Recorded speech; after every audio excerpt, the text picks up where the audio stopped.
आपको गुस्सा नहीं आता जब आप मजदूर होकर के आप अपनी मेहनत कर रहे होते हैं और यहाँ पे सही कोई तगड़ा जवान आके हाथ पिलाए हुए जब आप उसे देखें? अस्सलाम वालेकुम।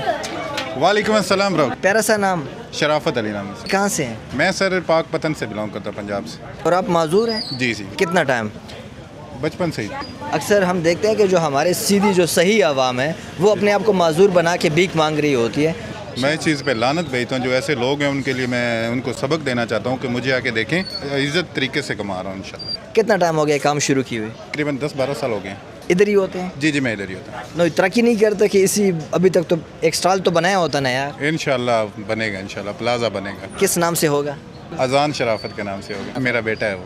जब भी आप G11 मरकज़ आते हैं आप लोगों ने करना क्या है, महंगे महंगे होटलों से तो आप बड़ा खाना खाते हैं, ठीक है, कभी भाई को आप लाजमी सपोर्ट कीजिएगा, पर आप लोगों ने बाकी लोगों के लिए इसको एक मिसाल बनाना है कि यार अगर आप अपने मेहनत करें, हमारी आवाम मेहनती लोगों को सपोर्ट करती है। यहाँ पे सही कोई तगड़ा जवान आके हाथ पिलाए हुए जब आप उसे देखें गुस्सा आता है कि नहीं? बिल्कुल गुस्सा आता है, बिल्कुल आता है कि अल्लाह ताला ने इतनी बड़ी नेमत दी हुई है, पाँव दिए हुए हैं, हाथ दिए हुए हैं, आप चल फिर सकते हो, उठा सकते हो। मैं तो अभी एक पतीला भी उठाना हो तो मुझे हो सकता है आपकी ज़रूरत पड़ जाए, यार ये साइड पे करवा दें, लेकिन अल्लाह का शुक्र है कभी मैं मायूस नहीं हुआ।